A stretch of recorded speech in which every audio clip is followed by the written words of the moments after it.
warahmatullahi wabarakatuh. Kami dari kelompok Jamu Madura akan melakukan observasi kepada salah satu narasumber yang menjual jamu di daerah Madura, khususnya di Pamekasan.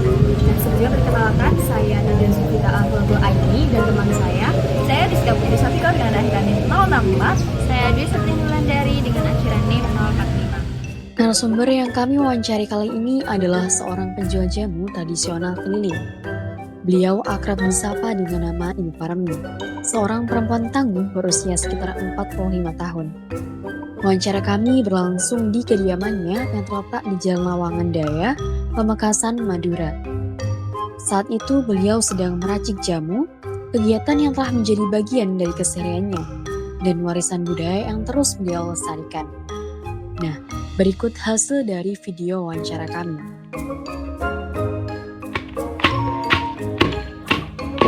Bisa Mbak ceritakan sejak kapan Mbak tuh bisa meracik sama menjual jamu? Sejak tahun 97 deh. 97 ya. Kemudian untuk jenis jamunya di sini yang sering diminati di Madura Ya, sendiri. sere Penang, Finom itu deh, sere Penang itu nih orang makan. Untuk Mbak sendiri di sini jualannya keliling atau tetap ya Mbak? Keliling.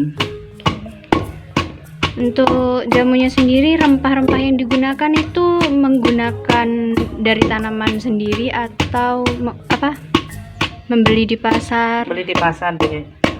gitu ya. Terus untuk rempah-rempah yang khas itu apa ya Mbak kalau di Madura yang nggak ditemukan gitu di Kalau di Madura daerah yang lain? nggak cuma daerah lain. Mm-mm. Kalau di daerah lain kan ada semua. Penang itu ya Penang itu deh, Semarang deh. Gitu ya. Penang itu Terus Kan- cara Mbak menyimpan rempah-rempahnya itu kayak gimana biar tetap fresh gitu? dicuci, dijemur. Kalau awet. Ya. Untuk proses pembuatan ini dari awal itu kayak gimana Mbak? Ini kan menumbuk ya, kemudian Direbus. rebusnya menggunakan air. Air ya, direbus pakai air. Di kompor. Airnya nanti. langsung dari sini atau? Tambahin air ini nanti deh. Oh gitu ya. Tambahin air, direbus, terus habis direbus didinginin, diperas. Untuk takarannya ada takaran khusus nggak Mbak?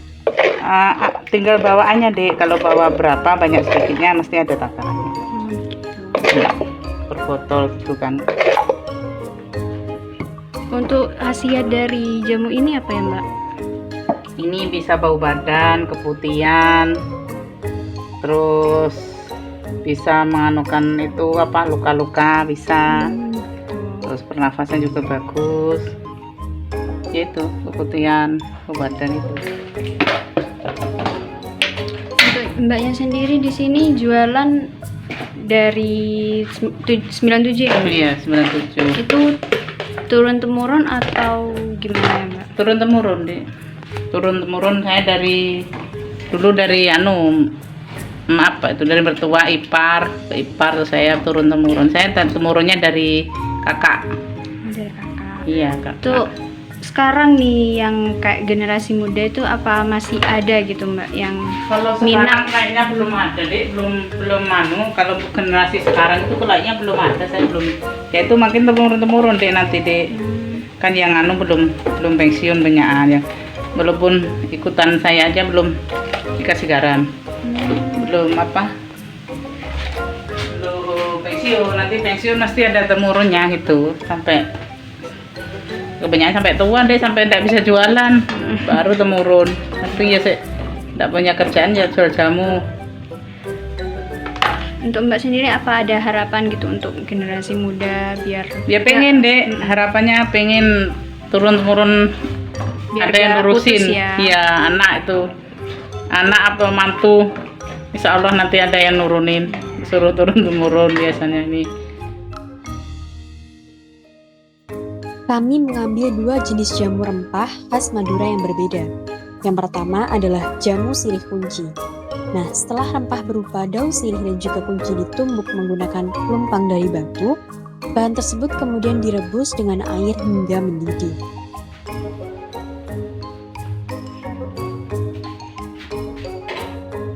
ramuan jamu dibiarkan hingga suhunya tidak terlalu panas. Kemudian disaring menggunakan kain yang sangat tipis untuk memisahkan antara ekstrak jamu daun sirih kunjul kuncinya dari ampas. Terus Hmm, ini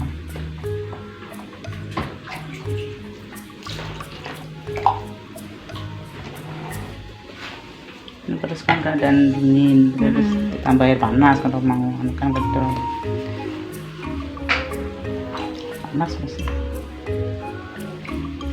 Jadi kita Penyaringan untuk pengambilan ekstrak dari rempah-rempah ini dilakukan sebanyak 2 sampai dengan 3 kali. Mau diuji kan. nanti diambil. Sampelnya. Nah, berikut ini adalah gambaran ekstrak yang sudah disaring dengan menggunakan kain yang tipis. Jamu daun sirih dan juga kunci yang sudah jadi diberikan tambahan sedikit garam untuk memberikan rasa dan juga cita rasa yang sedap. Setelah jamu tercampur rata, jamu dimasukkan ke dalam botol plastik untuk pada akhirnya nanti akan siap untuk dijual dan juga dinikmati.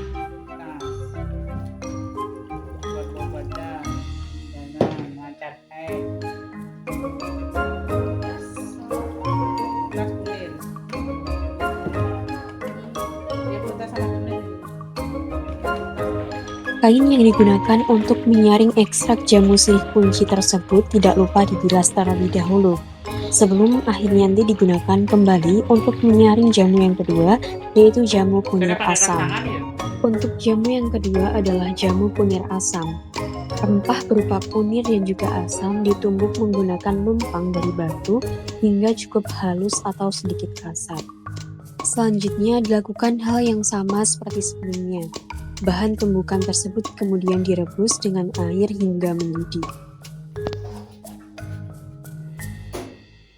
Senom bahannya apa? Asalnya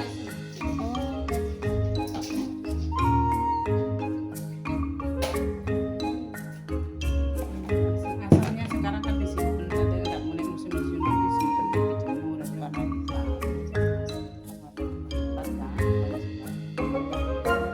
Lebih bagus yang keringan apa yang langsung dikasih coklat? ya segeran si coklat deh baru kan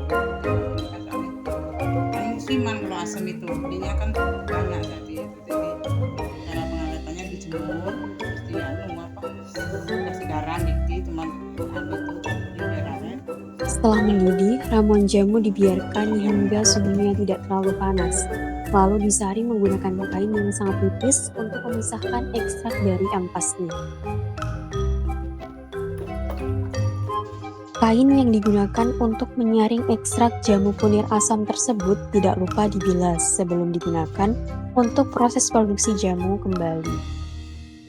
Ekstrak jamu punir asam juga diberi tambahan sedikit garam untuk menambah cita rasa yang sedap, kemudian dimasukkan ke dalam botol plastik dan selanjutnya bisa dijual untuk dikonsumsi.